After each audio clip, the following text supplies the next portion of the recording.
Hello दोस्तों, आपका स्वागत है हमारे चैनल एजुकेशनल क्रांति में। आज 7 जून है और 7 जून के करंट अफेयर की ओर चलेंगे। इससे पहले हम कल का करंट अफेयर रिवाइंड भी करेंगे और आपको आज के करंट अफेयर में बहुत कुछ जानने को मिलेगा।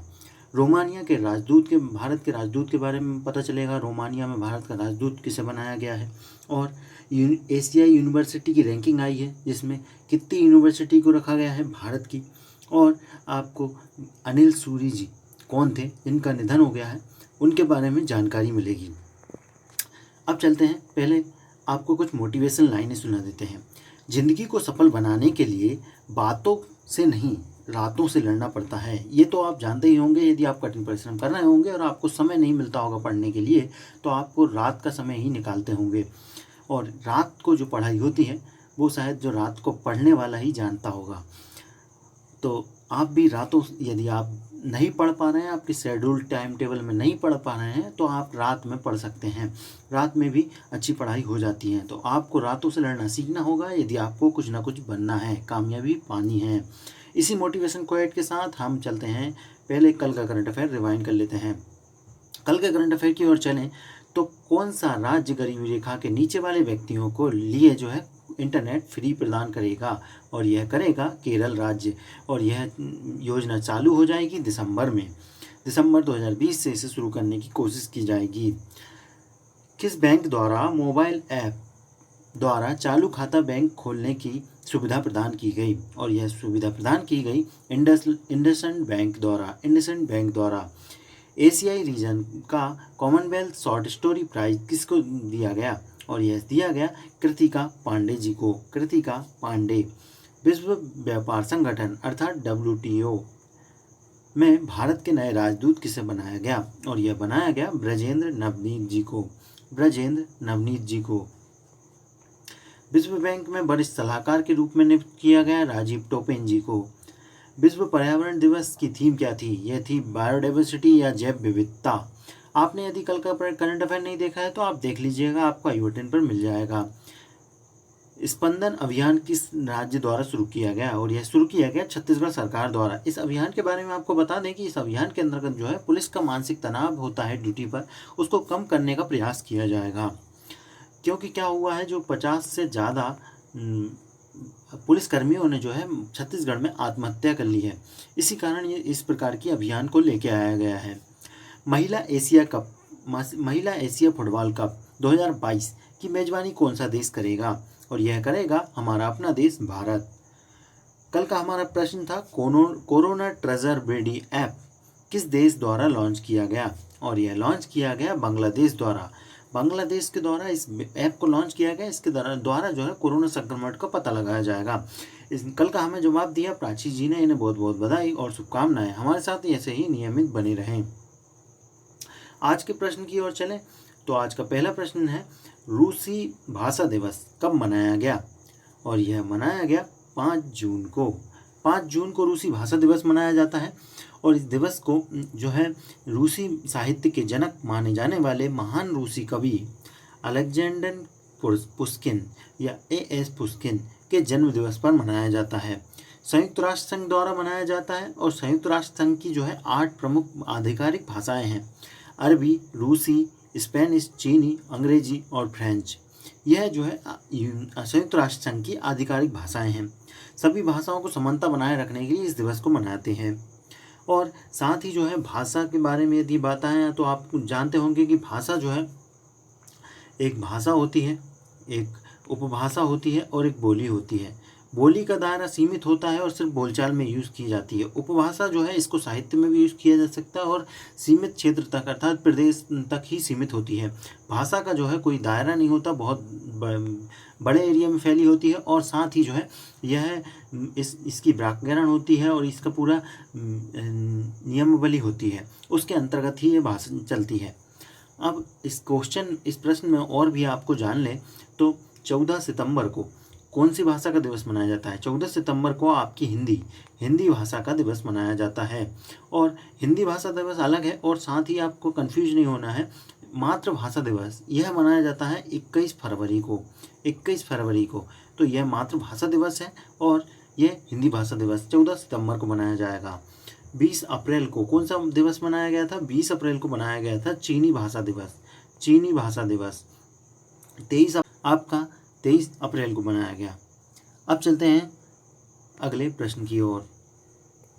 एशिया यूनिवर्सिटी रैंकिंग जारी की गई और टॉप 100 में जो है कितने भारतीय यूनिवर्सिटी को शामिल किया गया, और यह शामिल किया गया 8 यूनिवर्सिटी को इसमें शामिल किया गया। इस सूची को जारी कौन करता है? इस सूची को जारी करता है Times Higher education.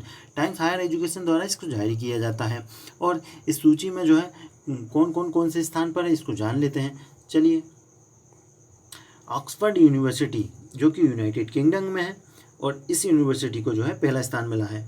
Cambridge university ये भी यूनाइटेड किंगडम में है और इसको भी जो है दूसरा स्थान मिला है। सैनफोर्ड यूनिवर्सिटी ये यूएसए की है और इसे जो है तीसरा स्थान मिला है। इसके बाद जो है यूएसए की एक और यूनिवर्सिटी चौथे स्थान पर रही, मैसूचेट्स यूनिवर्सिटी, जिसमें जो है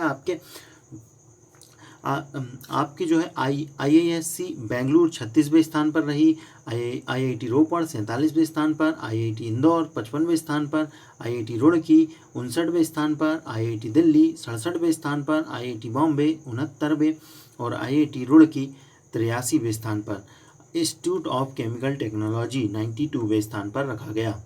इस प्रकार से आठ जो है इंस्टीट्यूट को, भारतीय इंस्टीट्यूट को टॉप 100 में रखा गया। अब चलते हैं अगले प्रश्न की ओर। हाल ही में एडिडास ने जो है भारत में एक ब्रांड एम्बेसडर बनाया है। किसे बनाया गया? और यह बनाया गया मानुषी छिल्लर जो कि 2017 में जो है इन्हें जो है आपकी वो चुना गया था, पूर्व मिस वर्ल्ड रही हैं ये 2017 में। और साथ ही जो है इन्हें जो है महिलाओं को फिटनेस के प्रति प्रेरित करने के लिए इन्हें ब्रांड एम्बेसडर बनाया गया है। और हाल ही और इनके और भी ब्रांड एम्बेसडर बनाए गए हैं, जैसे रणवीर सिंह को भी इन्होंने ब्रांड एम्बेसडर बनाया है, रोहित शर्मा जी को बनाया है। रोहित शर्मा जी को हाल ही में एक और कंपनी का ब्रांड एम्बेसडर बनाया था, IIFL फाइनेंस कंपनी का ब्रांड एम्बेसडर भी बनाया था। और दीमा दास जी को भी जो है ब्रांड एम्बेसडर एडिडास ने बनाया है। इसी प्रकार से इसी लिस्ट में जो है मानुषी छिल्लर जी को भी जोड़ लिया गया है, जो कि कहाँ से आती हैं? जो कि हरियाणा से आती हैं। अब चलते हैं अगले प्रश्न की ओर। रोमानिया में जो है भारत के अगले राजदूत बनाया गया है, और यह किसे बनाया गया है? यह बनाया गया है राहुल श्रीवास्तव जी को। राहुल श्रीवास्तव जी को इसमें बनाया गया है। वर्तमान में ये जो है विदेश मंत्रालय के आधिकारिक सचिव हैं, संयुक्त सचिव हैं। कुछ और प्रश्नों पर और विकल्पों पर नज़र डालें तो रवीश कुमार जी को जो है हाल ही में ही जो है फिनलैंड में जो है राजदूत बनाया गया था। और फिनलैंड की बात करें तो फिनलैंड के सबसे छोटी प्रधानमंत्री, सबसे कम उम्र की सना मारिन जी हैं, जो कि मात्र 34 साल की हैं। और गायत्री कुमारी जी, इनको जो है ब्रिटेन में उच्चायुक्त बनाया गया था हाल ही में ही। और यह जो है रुचि घनश्याम जी की जगह लेंगी। सुशील कुमार सिंघल जी को, इनको जो है कुवैत में उच्चायुक्त बनाया गया था हाल ही में ही। अब चलते हैं अगले प्रश्न, आपको रोमानिया ले चलते हैं। यह दिख रहा होगा आपको हमारा भारत, और इस भारत से चलें आपके उत्तर पश्चिम में तो यही है रोमानिया, जो कि आपका यूरोप महाद्वीप लग जाता है। इसी के अंतर्गत आपका रोमानिया है। रोमानिया की जो राजधानी है वो है बुकेरेस्ट और यहाँ के PM है विक्टर पोंटा। अब आपको और नियर से दिखा लेते हैं कौन कौन से देश इसके लगे हैं। सर्बिया इसके पड़ोसी देश है, हंगरी है। हाल ही में किस बॉलीवुड प्रोड्यूसर का निधन हो गया? और यह निधन हो गया है अनिल सूरी जी का निधन हो गया। इनका निधन जो है कोविड-19 के कारण हुआ है, अर्थात कोरोना वायरस के कारण हुआ है।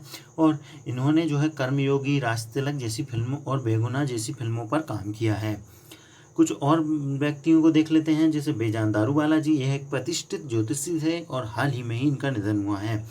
रूपर्ट हाइन, यह एक जो है ब्रिटिश प्रोड्यूसर थे, गीतकार थे। 1980 और 90 में यह प्रमुख निर्माता भी रहे थे। प्रीतम सिंह जी, यह जो है मैनेजमेंट गुरु थे और इनको जो है पद्मश्री से सम्मानित भी किया जा चुका है। और IIM लखनऊ में जो है इन्होंने पूर्व निदेशक का काम भी किया है। अब चलते हैं अगले प्रश्न की ओर। #ICommit अभियान की शुरुआत किसके द्वारा की गई? और यह शुरू की गई है RK सिंह जी के द्वारा। RK सिंह जी के द्वारा इस अभियान को शुरू किया गया है, जो कि हमारे केंद्रीय विद्युत एवं नवीकरण ऊर्जा राज्य मंत्री हैं। इनके इस अभियान के तहत जो है विश्व पर्यावरण दिवस पर इसको शुरू किया गया, जिसकी थीम क्या थी? बायोडाइवर्सिटी, नवीनीकरण ऊर्जा की दिशा में प्रयास को बढ़ाना और 24 घंटे जो है पूरे भारत में ऊर्जा की आपूर्ति को करना। एनर्जी एफिशिएंसी सर्विस लिमिटेड के द्वारा इसका संचालन किया जाएगा इस अभियान का। हाल ही में ही जो है MP में आपके पर्यावरण दिवस के दिन थैंक्स मॉम नाम का वृक्षारोपण अभियान चलाया गया, जो कि कर्मचारियों ने एक पौधा लगाया और उस पौधे का नाम जो है अपनी माँ के नाम पर रख दिया गया। उस पौधे का नाम जो है अपनी माँ के नाम पर रख दिया गया। अब इस पौधे की देखभाल माँ की तरह करेंगे। यह बहुत अच्छी मुहिम रही। अब चलते हैं अगले प्रश्न की ओर। हाल ही में EY world entrepreneur of the 2020 अब पुरस्कार से किसे सम्मानित किया गया? और यह सम्मानित किया गया है किरण मजूमदार साव जी को। किरण मजूमदार साव जी को इसको सम्मानित किया गया, जो कि बायोकॉन लिमिटेड की MD हैं वर्तमान में, और यह दूसरी महिला हैं जो कि इस पुरस्कार को जीत रही हैं, और तीसरी भारतीय हैं जो कि इस पुरस्कार को जीत रही हैं, क्योंकि इनसे पहले जो है उदय कोटक, जो कि कोटक महिंद्रा के हैं, इन्हें जो है 2014 में मिल चुका है, और नारायण मूर्ति जी, इन्हें 2005 में, इन्फोसिस के जो नारायण मूर्ति हैं इन्हें भी 2005 में ये पुरस्कार मिल चुका है। अब चलते हैं अगले प्रश्न की ओर। कुछ और मुख्य बिंदुओं की ओर चलें तो DLF के नए अध्यक्ष बनाए गए राजीव सूरी जी। अब राजीव सूरी जी को क्या बनाया गया? क्योंकि भैया रिटायर्ड हो गए आपके कुशल पाल सिंह जी रिटायर हो गए हैं, और इनकी जगह अब राजीव सूरी जी लेंगे। लेकिन जो है कुशल पाल सिंह जी जो हैं गैर कार्यकारी की भूमिका निभाते रहेंगे। समर ट्रीट्स नाम की एक अभियान चलाया है HDFC बैंक द्वारा। यह व्यापारियों व स्वरोजगार ग्राहकों के लिए अभियान है, जिसके अंतर्गत जो है बहुत सारे कैशबैक दिए जाएंगे और नो डाउन पेमेंट जैसी योजनाएं चलाई जाएंगी। HDFC की बात हुई है तो HDFC के जो डायरेक्टर हैं वर्तमान में आदित्य पुरी जी हैं। अब चलते हैं आज के प्रश्न की ओर। आज का प्रश्न ये रहा कि रवीश कुमार को किस देश में भारतीय राजदूत बनाया गया? आप हमें कमेंट करके बताएं। आपका यदि कमेंट करते हैं तो आपका नाम अगले वीडियो में ज़रूर लिया जाएगा। और आपको हमारा वीडियो कैसा लग रहा है यह हमें लाइक करके बताएं, या आपको यदि अच्छा लग रहा है तो आप इसे शेयर भी कर सकते हैं। और यदि आप नए हैं हमारे वीडियो पर तो आप हमारे चैनल को सब्सक्राइब कर दीजिएगा। आपको रेगुलर वीडियो करंट अफेयर की मिलती रहेगी।